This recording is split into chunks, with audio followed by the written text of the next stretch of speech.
Hello friends, today we are going to start our second lecture of chapter Mechanical Properties of Fluid. Then let us continue our second lecture. Our next point in this chapter is pressure. Okay, then what is pressure? Pressure is a force per unit area. That means when applying force to some object, that force applied the per unit area of the object is termed as pressure. Then we see definition of pressure. The normal force F exerted by fluid at rest per unit surface area of contact is called pressure P of the fluid. Pressure is denoted by P. Therefore, P is equal to F upon A, force upon area. Pressure is a scalar quantity. The SI unit of pressure is Newton per meter square. Newton for force and meter is area. So pressure is also measured in 1 bar is equal to 10 raised to 5 Newton per meter square. 1 hectopascal HPA is equal to 100 Pascal. Pascal, which is a Pascal is a name of scientist Blaise Pascal for his contribution in hydrostatic and हायड्रोडायनामिक्स.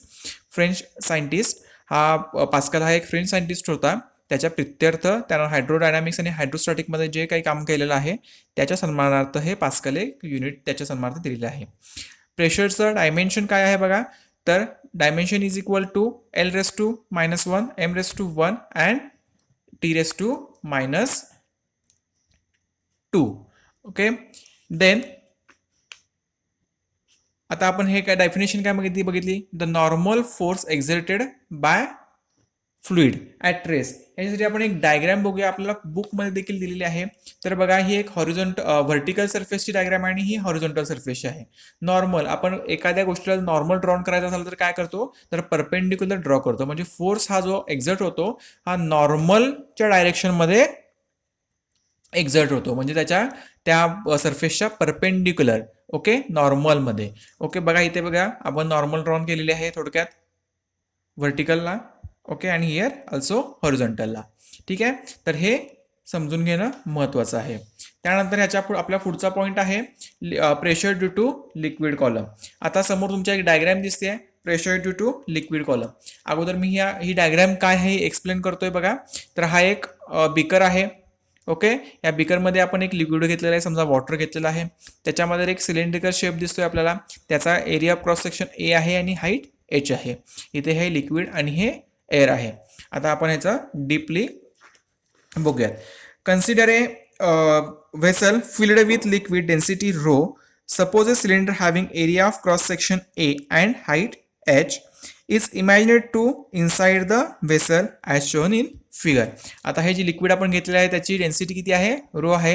ह्या cylindrical शेपचा cross sectional area a आहे आणि height आहे h. Weight of the liquid column exerts downward force on the bottom of cylinder given as f is equal to M g. हा जो cylindrical shape जो आहे हा फोर्स एक्झर्ट करतोय downward. Okay, म्हणजे ह्याच्या डाउनवर्ड हा फोर्स एक्झर्ट करतोय. तो काय आला, F is equal to M G. त्याला आपण इक्वेशन नंबर 1 दिलं. Then the pressure exerted by the liquid column on the bottom of cylinder P is equal to force upon area. Therefore P is equal to mg upon A. Force F is equal to mg. So force upon area mg upon A. हा आपला equation number 2. Then but m is equal to rho v. Rho v का आलाय, तर density आपली काय आहे बघा, since rho is equal to m upon v. So m is equal to rho into v, where m is equal to mass of liquid, V is equal to volume of the cylinder and rho is equal to density of liquid. Therefore, M is equal to H A H rho. Okay, since V is equal to volume is equal to A into H, so M is equal to A into H into rho. Equation number 3. On comparing equation number 2 and 3rd, we have P is equal to A H rho G upon A. बघा, A H rho into g upon a. एला cancel झालं, so राहिलं काय h rho g. So therefore p is equal to h rho g. Equation number 4. Equation number 4 represent the value of pressure due to liquid of density rho and at a depth h below the force surface. Equation number 4 represent काय करता है the value of pressure due to a liquid of density rho and at depth h below the free surface. आता हा आपल्याला मिळालेला काय आहे equation number 4 pressure due to liquid column. काय हे डिपेंड कशावर करते बघा रे. आता आपण इक्वेशन नंबर 4 बघा इथे समोर ठेवतोय मी. हे डिपेंड कशावरती करते बघा. P is equal to h rho and g. H means काय आलं रे height of the liquid column. Rho means काय आलं density of the liquid and g is equal to acceleration due to gravity. म्हणजे pressure due to liquid column depends upon height of the liquid column, density of the liquid and acceleration due to gravity. Okay, म्हणजे आता आपण काय बघितलं first pressure, then pressure due to liquid column.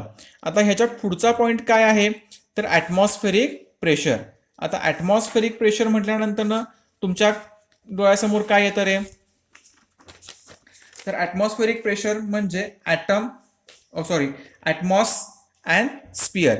Okay, atmos means air, sphere means गोळा गोल. Okay, तर आपण आता समोर डायग्राम बघूयात. पहिल्यांदा डायग्रामनुसार मी ॲटमॉस्फियर म्हणजे काय त्यानंतर त्याच्यावरती एक्सप्लेन करतोय. ओके, आता ही समजा आपली अर्थ आहे. Okay, we know that our earth is surrounded by a layer. Okay, earth surrounded by a layer of air called atmosphere. आपल्या अर्थच्या जी सराउंडेड लेअर आहे त्याला आपण काय म्हणतो atmosphere. The gravitational force of the gravitational force of earth constantly pulls this atmosphere toward itself. Okay, the gravitational force जी आपल्या अर्थची आहे ती constantly pulls toward the atmosphere towards himself. Okay, earth आपल्याकडे आपल्या जो बाजूला ॲटमॉस्फिअर आहे त्याला खेचत आहे. ओके, खेचत असते.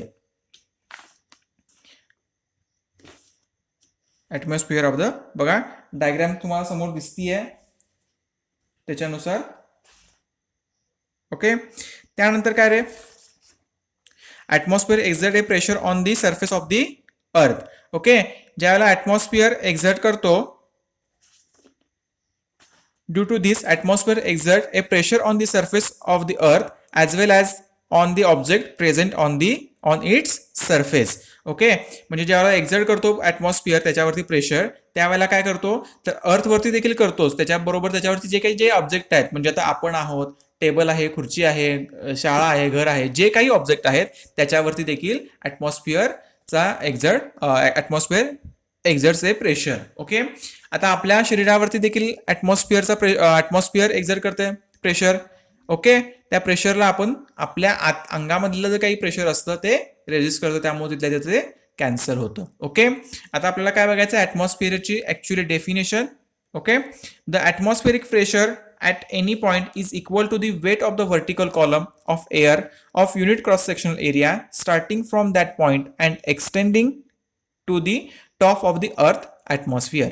Second point, for a point on the surface of the earth the height of the air column is maximum, thus the atmospheric pressure is maximum at the surface of the earth, that is sea level, and goes on decreasing as we go above the earth surface. The atmospheric pressure at sea level is called normal atmospheric pressure. Fourth, vacuum is the region where air pressure is less than the atmospheric pressure. Perfect or absolute vacuum is when no matter, that is no atom molecules are present. Okay, atmospheric pressure म्हणजे काय आणि vacuum म्हणजे काय आपल्याला ह्या डेफिनेशनवरून समजून घ्यायचं आहे आणि समजून घेतलेलं आहे. आजचं लेक्चर आपण इथेच थांबूया. पुढील लेक्चरला या चॅप्टरमधील पुढील भाग. थँक्यू.